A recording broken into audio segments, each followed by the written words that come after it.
Welcome to Seek Reality with Roberta Grimes. Joyous conversations about what the afterlife evidence and modern science combine to tell us is true about our one reality. You have nothing to fear. You are eternal and you are perfectly loved. Knowing the truth changes everything. Now, here's Roberta.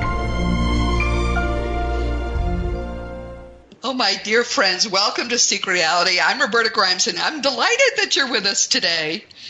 You know, ours is the very first generation in all of human history to understand the reasons why we even come to earth at all. Jesus told us 2,000 years ago that we're here to grow spiritually to the point where we can achieve, while we are still on earth, the consciousness vibration of the sixth level of the greater reality. He called it bringing the kingdom of God on earth, and he talked about it incessantly. But, of course, his teachings soon were buried in Christianity's sad and miserable fear-based dogmas that have nothing to do with the Lord, and they were pretty much forgotten. It's only recently that our study of nearly 2,000 years of abundant and consistent communications from people, actually, I meant to say 200 years, I'm all wrapped up in Jesus still, nearly 200 years of abundant and consistent communications from people that we used to think were dead. All of those communications have been looked through, organized, and made sense of. And when we compare them with what the dead have been saying, when we compare what the dead have been saying with what Jesus said, it's all the same. The dead confirm today that Jesus 2,000 years ago came to tell us the truth. To me, that is really the biggest news in all of human history. We've discovered that Jesus is precisely right. And we enter these lifetimes, according to Jesus and according to those we used to think were dead, very much as we might come to a spiritual gym where we can stress ourselves with spiritual negativity and surmount all that negativity with perfect love. It's that love over fear choice that helps us to better grow spiritually. Of course, like all analogies, this analogy isn't perfect, but it's pretty close. Together with our spirit guides and with the people who will be important in this lifetime and their guides, we plan our earth lives, and we generally cram them with the very kinds of dreadful events that most people consider to be clear proof that there can be no God who loves us. Oh, indeed, there is a God who loves us and who wants us to grow. So we choose to try hard to do that. But, of course, until early in this century, this brand new century, so few people understood why we even are here that too often those very challenging lives we ambitiously plan before we're born have defeated people instead of helping them grow. And so it's no wonder, frankly, that this world is in such a mess. So at last now, a great many more people have come to have a better sense of why we even come to Earth. And it's probably been just a matter of time before the overachieving types among us, we all know who you are, would want to find a way to level up in one lifetime, just one. We're going to talk today about how you just might be able to do something like that and make this your last Earth lifetime. And helping me to help you to understand this is our beautiful, wonderful friend, Dr. R. Craig Hogan. He is here for an amazing 26th time. I never run out of the joy of just talking with this man who is so spiritually advanced and such a wonderful person. And he's going to help us make sense of this. Craig is the president of the Afterlife Research and Education Institute, which is also, we call it AREI. But to Seek Reality listeners, he really needs no introduction at this point. Craig, welcome. I'm delighted that you're with us today. Yeah, I'm delighted to be here. It gets better every time. So when we get to number 4,384, then it's going to be dynamic. Oh, I hope we don't have to be here that long, dear. That's something I really hope we don't have to do. But it is a beautiful thing. Craig is an expert. And really, I think the only living expert in all the areas we talk about on Seek Reality. And that's why we have him back so often, because he can talk about so many of these things. And the first thing I want to do, though, is put in a little plug for his book. Craig's book is called Your Eternal Self. It came out in 2008. I read it. The first thing I did was something I almost never do, which I got in touch with Craig and we became phone friends. I brought him to Austin. He spoke to a packed audience, and I have been spellbound by this man ever since. He has made his book free which is an excellent price, you have to admit. And it's a must-read for anyone who wants to really understand the reality in which we live these earth lives. Craig, tell our listeners how they can get a free copy of Your Eternal Self. Well, it's online. It's in print, so they can buy it on Amazon.com, but I recommend they go online to youreternalself.com. That's the name of the book all pushed together, youreternalself.com, and it's online. So they can just sit and listen to it and read it online. And if they really want a PDF copy, if they'd like to have an Acrobat copy, just send me a note, and I will send them an Acrobat copy. Bless you, dear. I think everyone should read this book. Let's make it part of our syllabus here at Seek Reality. Please, everybody read that book. There will be a quiz. So I just wanted to make sure you all knew that this wonderful man has written a book which is really indispensable.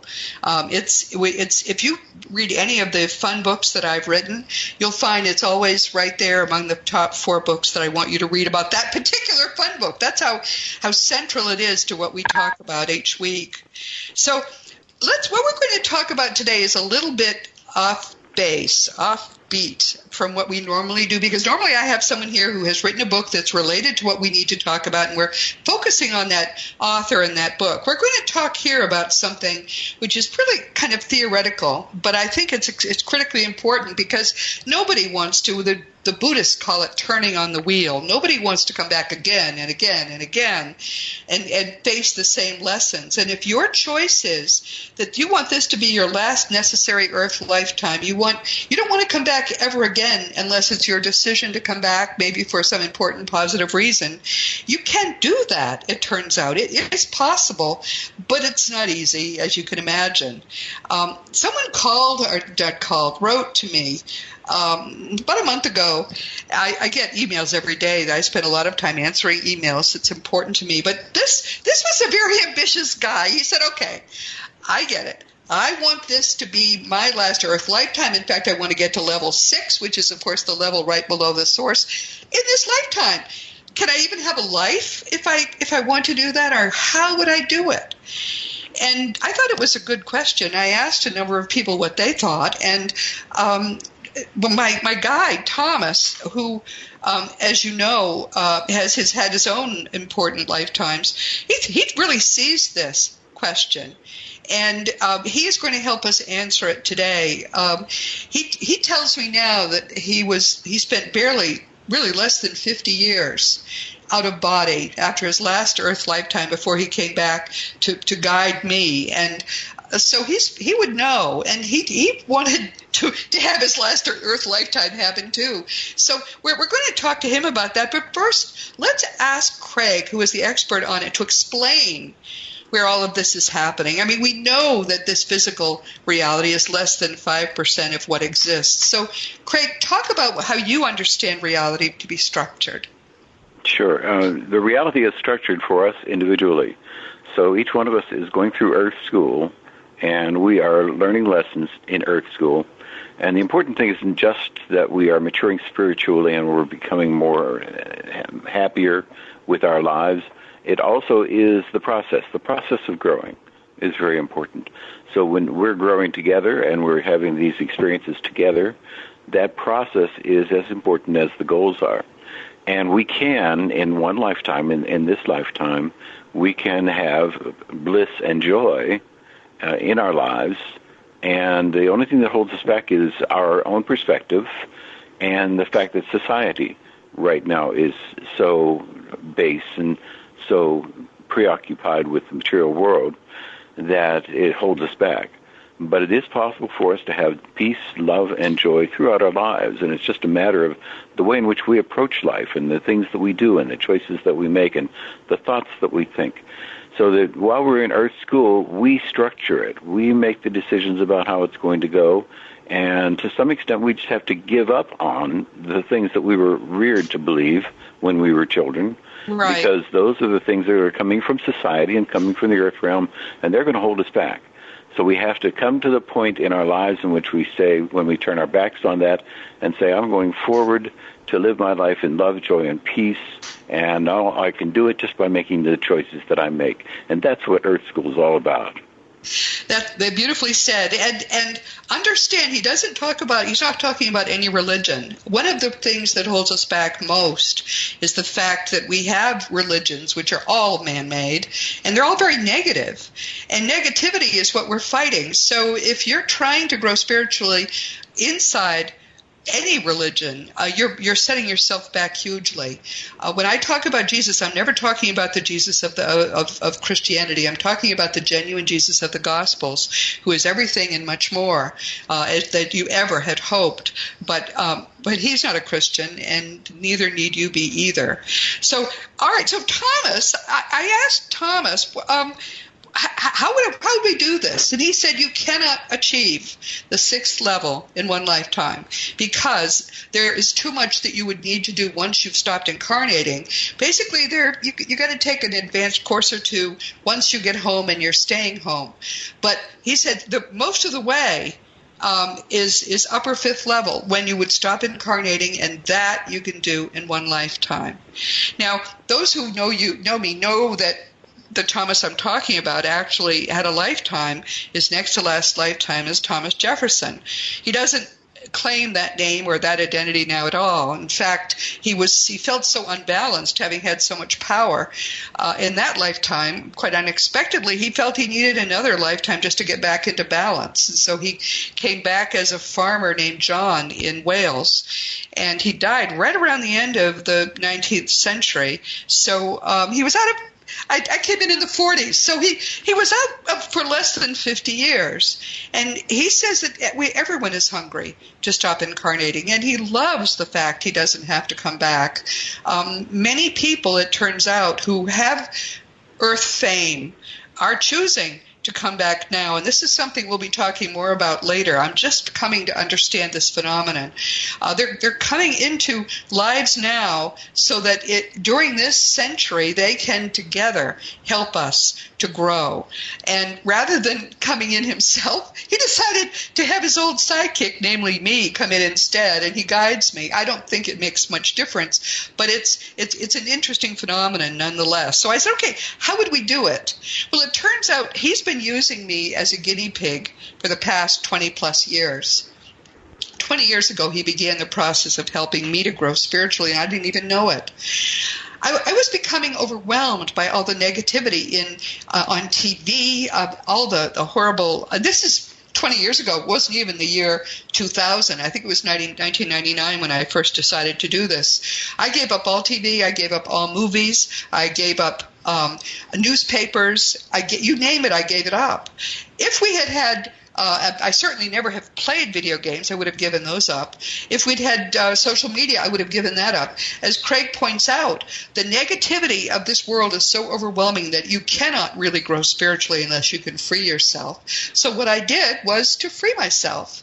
I began to think of it as cleaning up the living room, because when you think about your mind is going to be where you live forever. And if you're going to live there forever, you don't want to live in a mess. And I was living in a mess of all these fears, angers, hatreds, all the stuff that was going on in the world. So I just shut myself off from that. Now, some people have said to me, you can't do that because then you're not helping the world. Yes, the only way you and I really can help the world is by helping our minds to become clean, and then helping them to grow spiritually, which is what we're talking about today. I defy anyone to tell me that it's more important for you to wallow in the negativity. It's not. We have to rise above it. But let's stop while we're talking about cleaning up our living room and have Craig tell us about how consciousness works, because we're told that if only 10% of the people in this world will really raise our spiritual vibrations materially, we can affect the whole of the world and everybody on earth. And we know the consciousness of the world has now fallen so low that we're basically in interplanetary intensive care. Craig, talk about all of that. Yeah, the consciousness is much greater than simply what we're thinking and who we are as individuals. We are part of the universal consciousness, and that is what Amit Goswami calls the mind of God. And so there is nothing but God, is what he says. And what that means is that we are having experiences with each other that are part of the larger totality of consciousness. And we as individuals then are growing within that. And every time that we grow our stature by an inch, by being more joyful, by showing more happiness, then we raise the vibration of all of consciousness, the entire universe of consciousness. And so we're having an effect upon everybody else. And the interesting thing is that the studies have shown that that's true, that we can send thoughts to people. And in one study, the researchers had an individual who was the sender send thoughts to the receiver, and the sender was given instructions at random and was told to make the receiver feel tense and angry. And so the sender then would make himself feel tense and say, "You're tense and you're an awful person and what's wrong with you?"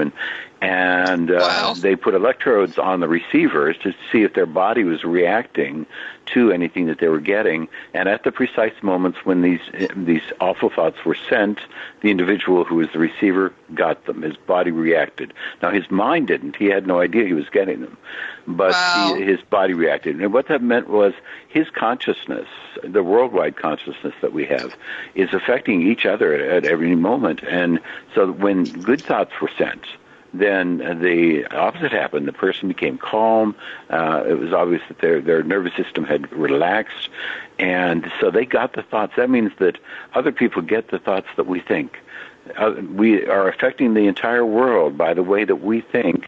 So our consciousness is part of the universal consciousness. And we're raising the universal consciousness to be better in this way. And there is an experiment that's done called the Global Consciousness Experiment, in which there are random number generators, 50 of them around the world. Random number generators spit out random numbers. There's no order to them at all. And what they do is the 15 random number generators around the world are monitored. And when something happens, like 9/11 or the O.J. Simpson trial verdict, when something like that happens, the random number generators all around the world register. So that wow. they begin to show a form. In other words, they begin to consistency, which means that consciousness, everybody who is involved in that, who's watching the accounts of 9/11, who's watching the O.J. Simpson trial verdict, everyone's consciousness is affecting the whole world. All around the world, 50 random number generators are affected by this.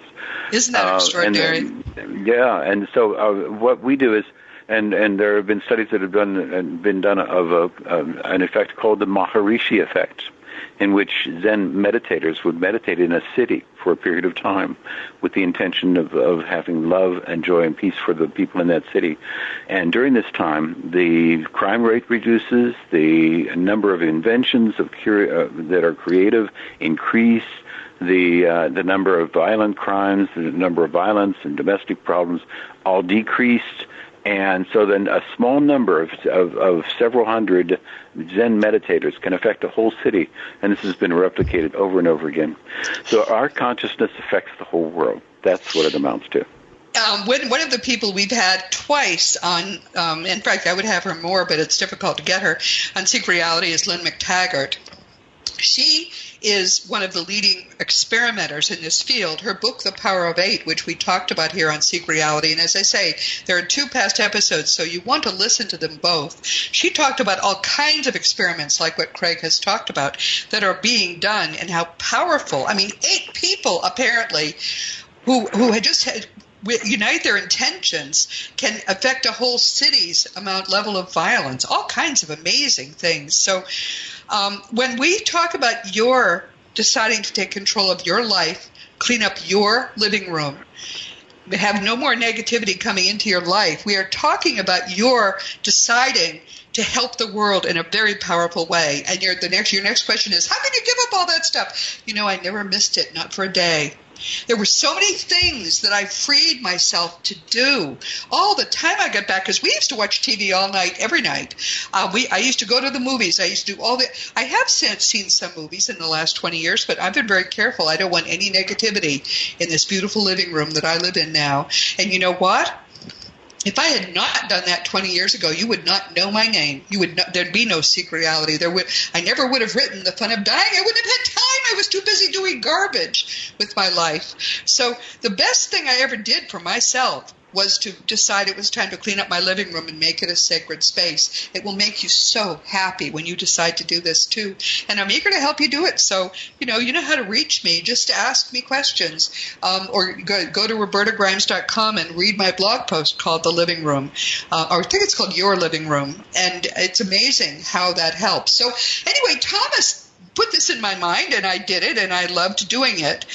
And I have a confession to make, because it was 15 years later that he gave me the next stage, and I thought this was the first stage. That next stage was the forgiveness exercise you find in The Fun of Growing Forever. Forgiveness is the key to your really getting control of your life. Until you have learned the power of forgiveness, and until you have learned to be able to forgive always, no matter what, you really are out of control. Your mind is running in all kinds of crazy directions. But when you combine cleaning up your living room with allowing yourself the freedom from anger and hatred and all the negativity, it's easy then to forgive, and to make it so that you never really have to forgive again, because you've forgiven everything up front once and for all. Now, this is an area where you're interested too, right, Craig? I mean, the whole notion that forgiveness is the only answer to whatever the question is, love is the only answer. It's become my area in particular, but I know, Craig, that it's powerful for you as well. Yeah, and what we know is that when a person is holding grudges and is angry, a person is rehearsing in his or her mind the arguments that he's having with this other person and not forgiving, then what it's doing is it's poisoning the person. It's poisoning that individual. So the effect is it affects them physiologically, it affects them mentally, it affects them spiritually. And the only way to get rid of that, the only way to have bliss and have love and peace in the person's mind, in the person's life, is to give up on that and to forgive. And not only to forgive, but to actively forgive. And what that means that you go to the person and you make amends with that person. You actively let them know how you feel. And what that does is to establish a new relationship. Everything is going forward. So everything from today is a new day. There is no old day. Everything is forgiven. Everything moves forward from here. There are no judgments. And if we do that and we go to a person in love, then that will establish a new relationship. Now, that doesn't mean that they're going to reciprocate, because they're in society and they're going to have difficulties, and they may not want to accept forgiveness, or they may not feel they need your forgiveness. But what we do is, when we cleanse ourselves of it, when we allow ourselves to have the feeling of forgiveness, to reinvigorate the love, the regard that we have for the other person, then we change ourselves. And that's what's important, regardless of the response of the other person. One of the things you find as your own vibration grows is it becomes harder and harder to be in the presence of people who are negative. And what you do then is you simply, as Craig says, you forgive, but you withdraw. You don't encounter or engage people in angry behavior in return, or even you don't even go back and forth with them, is what I've learned, because there's no way. If people are steeped in negativity, that negative energy, it's like being in a sewer. It'll get on you. You can't allow that to happen. But instead, you forgive that person, you forgive yourself. There are two kinds of forgiveness, really. There's the kind that you've got to do, I call it bespoke forgiveness. Somebody does a horrible thing to you. You as Craig said, you forgive them no matter what. And people will tell him, as they tell me, well, I can forgive this, but I can't forgive that. No, if you can't forgive everything, you really haven't learned to forgive at all. The easiest kind of forgiveness to do is what I call prevenient forgiveness. And this directly came from Thomas. This is an exercise he gave me, which when I first began to do it in 2011, I was amazed at how well it worked. And it has been a decade since I last ever did this forgiveness balls exercise. So you just This is what you do. Something bugs you. Somebody cuts you off in traffic, your brother-in-law you hate or whatever. You just gather all that up. You gather the people, big sweeps of your arms. You make a ball out of all this negativity, this person you can't stand. Whatever happened, you make that ball. You get in that ball too, frankly, because you have your own self to forgive for having made such a fuss over this. And then once it's all nice and tight, you push it away with both hands, saying, I love you, I bless you, I forgive, and I release. And if you do that, your mind, which you taught your mind to get upset about the traffic. You taught your mind to be upset about the fact that your husband leaves his socks on the floor. You taught your mind that your child is just being impossible. All of that you taught your mind to get upset about. You can teach your mind it's unimportant, and this is how you do it. You make these forgiveness balls, you push them away. In the beginning, you may have to do it 2 or 3 times, but you'll find peace descends on your mind. You have retrained your mind. Now, for about a month, you'll have to do this fairly often. That was my experience. I had taught my mind a lot of awful stuff. But suddenly one day I noticed something had happened. I don't even remember what it was now, but basically you give people the power to upset you. And I had given people the power to upset me about some things, politics probably. And I suddenly realized that things had been said that should have upset me, but they weren't. I was living in peace. It's as if all of those levers you give people the power to use that are on the outside of you to affect the inside of you, they get disengaged and you no longer feel angry about things. It is amazing. And I found that A Course in Miracles, which apparently Jesus led the group who wrote A Course in Miracles. A Course in Miracles teaches, and the miracle, by the way, is forgiveness, basically. It teaches us there's no order of magnitude in forgiveness. If you can forgive one thing, you can forgive anything.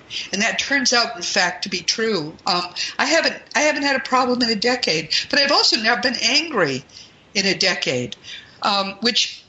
Think about how happy you would be if nothing ever bothered you anymore, whether it's traffic or your boss or whatever it is. Imagine how happy that would make you. You have the power to give yourself that gift. Forgiveness really is the gift that you give yourself.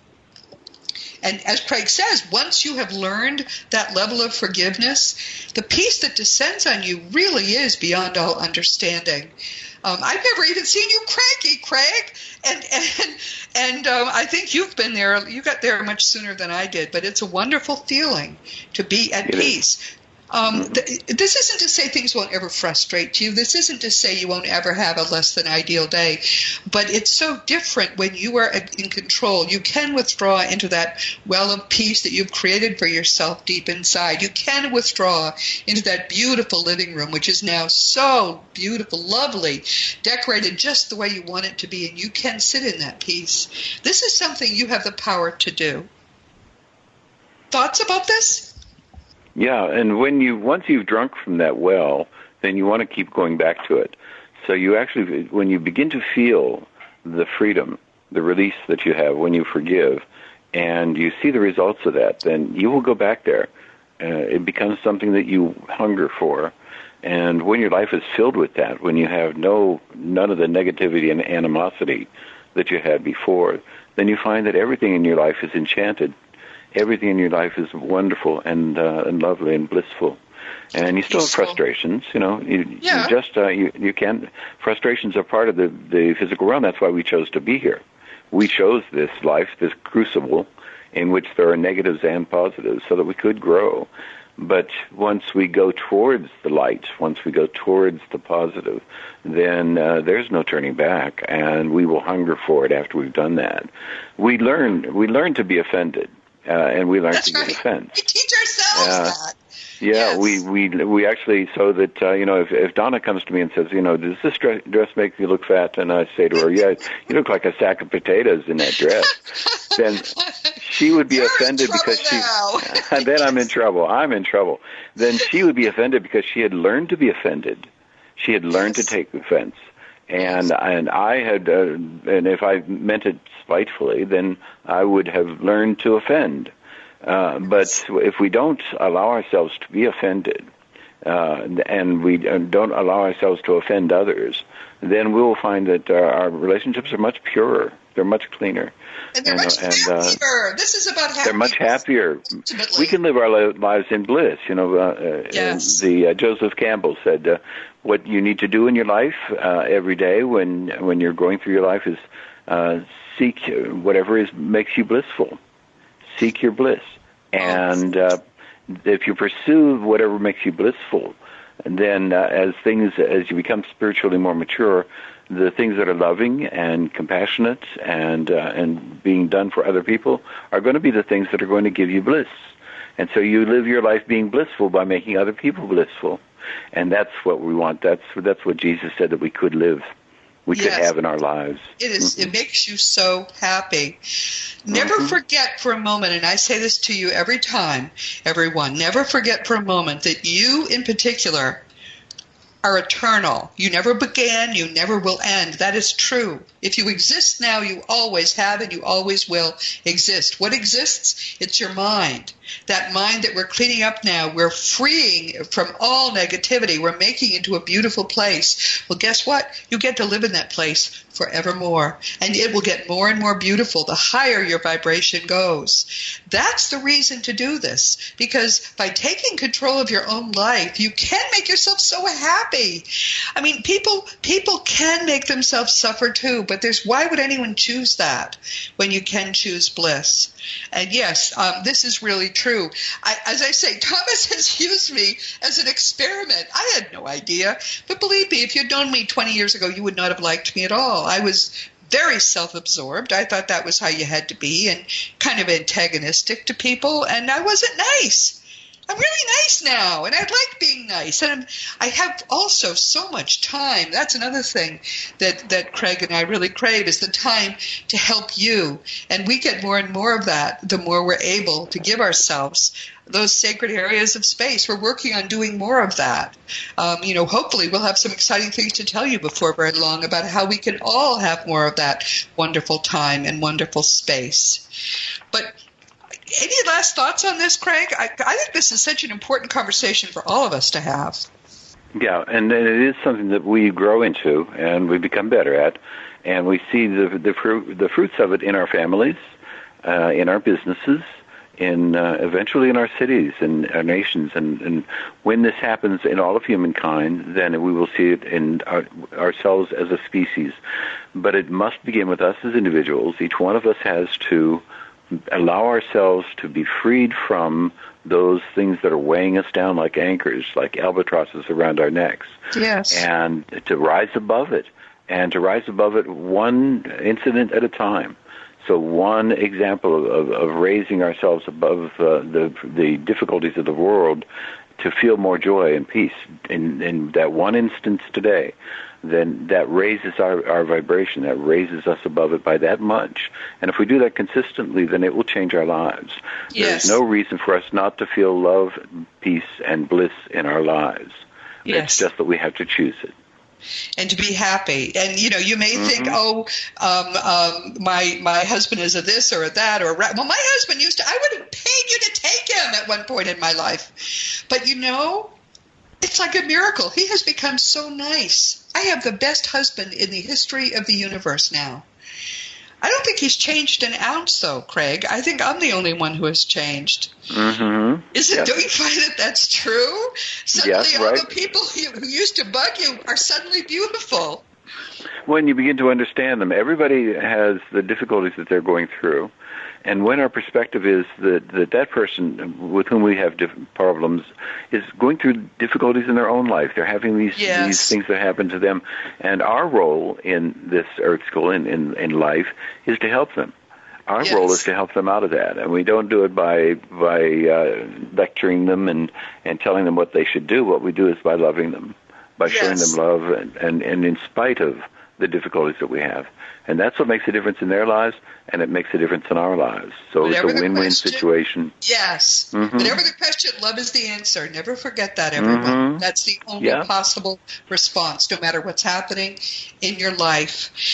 We know that the consciousness vibration of this planet has gone down so far toward negativity that we are literally told by beings not in bodies, beings at the very highest level of reality, that unless they intervene, and they have intervened, we can't raise the vibration on our own. It has gone down too far. If you think things are bad now, they are bad, like they've never been really before. And this is only the beginning. It gets worse from here, except that the highest level of reality is working now to help us. But they can take it only so far, they tell us. They need us to take it the rest of the way. And that is what we are talking about now. You have the power to become a warrior for truth, peace, and love in the world. You have that power. And each of us who makes that choice will minutely raise the vibration of every other person on the face of the earth, even if they don't know that that's what's happening.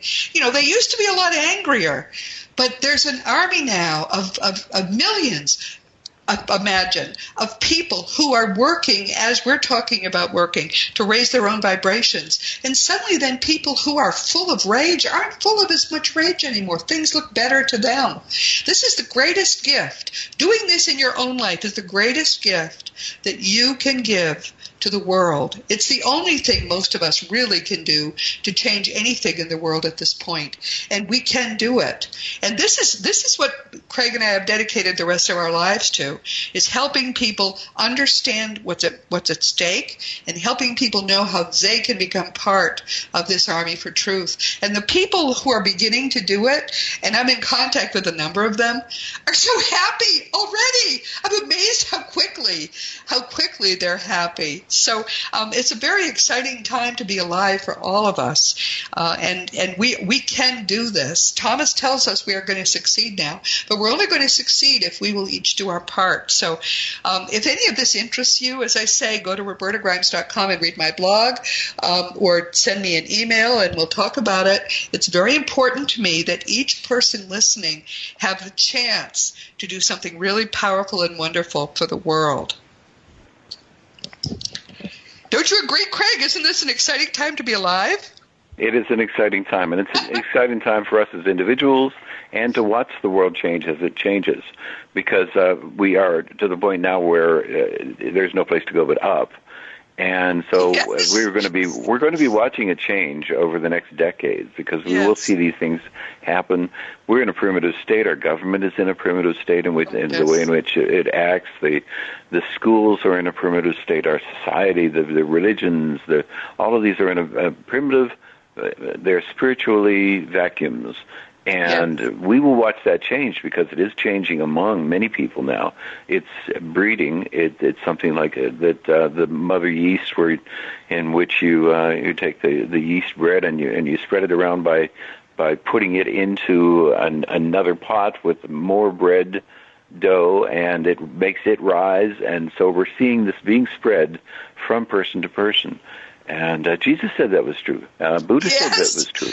Yes. Buddha said that the world is, people suffer in the world, but it isn't because they need to suffer. He said it's because of the desire or attachment to things. And what you have to do is stop being desirous and attached to things in the physical realm, and then you will begin to rise above it, and then you will have love, peace, and joy. Isn't that beautiful? Yeah, mm-hmm. Jesus told us we should become the leaven in the loaf. Beautiful analogy, because even a little amount of leaven is able to transform the whole loaf. What we understand now from reading the Gospels closely is we now understand what Jesus actually was saying. People couldn't have understood that really until toward the end of the 20th century. They couldn't have understood what he was even talking about. He knew things back then that we're only now coming to understand. This is why I'm using his teachings to help you. But as Craig wonderfully points out, the Buddha, there are other great spiritual teachers in the world, and who basically said pretty close to the same things, and pretty close to a slightly different way that might resonate with you more. So, our job is to find the leader, the teacher, the wisdom that will speak to our own particular hearts. As Craig said, we're all on our own individual journeys, and allow that wisdom, though, to speak to your heart. The time is now, and it's already beginning to happen. The transformation is underway, and it's a beautiful beautiful thing to be part of. Oh, Craig, I'm so glad you were here. This has been so much fun. Yeah, it's been wonderful. Tell people what your website is and how they can reach you. Sure. So you can go to youreternalself.com, where my book is, and I invite anybody to read the book. And you can go to the AREI Institute website at afterlifeinstitute.org. And there you'll find information about what it is that we're doing. And we are in the midst right now of fundraising. So what we're trying to do is to make this reality happen today. And in order to do that, we've got to find funding. So that's what we're in the midst of right now. But I'd invite anybody to get on, and if you want to contact me, please do. And they can do that through afterlifeinstitute.org, right? That's Yep. an easy way to do it. Yeah, that's the easiest way to do it. The funds that AREI is trying hardest to raise are really to help to make sure that the people who are working with those not in bodies to come up with better kinds of communication between their reality and ours, to give them what they need in terms of support and help. Because ultimately, what he and I are all about, especially you, Craig, is about helping to prove that our lives really are eternal. Because once everybody gets that, it's going to change everything in the world. And so that's all underway. And because we know that we're basically just serving Spirit, it all will happen in Spirit's time and in Spirit's way. Well, much love to you, my dear, and a big hug, and we'll talk again soon. We're going to have Craig back early in the fall to talk about some very exciting developments we're not quite ready to talk about yet. But meanwhile, everyone, this has been Seek Reality with Roberta Grimes. I'm really glad you could be with us today. This is so important, and we will be talking about it again more and more. I mean, the whole reason we seek reality is so we can help the world to do what it has to do to become what it needs to be in order for it to be a place where all of us can grow spiritually and ultimately where there is no more war, there is no more hatred or anger or negativity at all. I mean, you want a world where no child ever will go hungry again. You want a world where everybody will be living in peace and love, and there'll be no fear. This is about the start of helping that world to happen. And there's nothing any of us can do with our lives that are more important than this, or frankly, more fun than this. Please never forget that you in particular are a powerful, eternal being. You never began, you never will end. You are eternal in the most fundamental way possible. And when you really get that, all fear goes away and your life is transformed in such a powerful, powerful way. Next week, our guest is going to be the noted medium, Laura Powers. I'm losing my voice. I've gotten so excited about this. Laura, another drink quickly. Laura Powers is a celebrity psychic, and she's currently in pre-production for a new television series about her work, which is pretty exciting. She's a clairvoyant, to get all this, a clairvoyant, a psychic medium, a writer, actress, model, producer, writer, singer, whoops, I got her writer in there twice, and a speaker. And she helps others to receive guidance and better communicate with their loved ones. That's all pretty basic. I was on, actually, Laura has, among all the other things she does, she has a radio program, and I was on with her in January, and we said at the time that she had to come be on my program because it was a love fest. She's such a joyous, lovely person. So next week we're going to be talking about all the things Laura Powers is up to now, and we're talking about her book, which is entitled Angels, How to Understand, Recognize, and Receive Their Guidance. Now, just parenthetically, we know we all have spirit guides. You can't be in a body without at least one spirit guide. Looking at her book, I have the sense she's referring to our guides when she talks about getting their guidance. That doesn't bother me, the fact that she is using a different term. It doesn't really matter. However you want to see your guide is delighted to be to you whatever you want your guide to be. They live to serve us. And talking about this next week is going to be fun. You're really going to enjoy getting to better know this beautiful, beautiful spirit. So please share the love with us next week. This week, of course, here for the 26th time has been the leading living expert on the greater reality, who is our cherished, cherished friend, Dr. R. Craig Hogan. He's joined us this time to help me talk with you about something that's been a big topic of late among my blog commenters and friends. If we really want to do it, how do we make this our last Earth lifetime? According to Thomas, and he should know, if it's that important to you, you can do it. It doesn't even matter if you're old. You could take it the rest of the way in just a few years' time, but you've got to really want it, because you've got to get all negativity out of your life perfectly, completely, and forever. You've got to learn to forgive no matter what.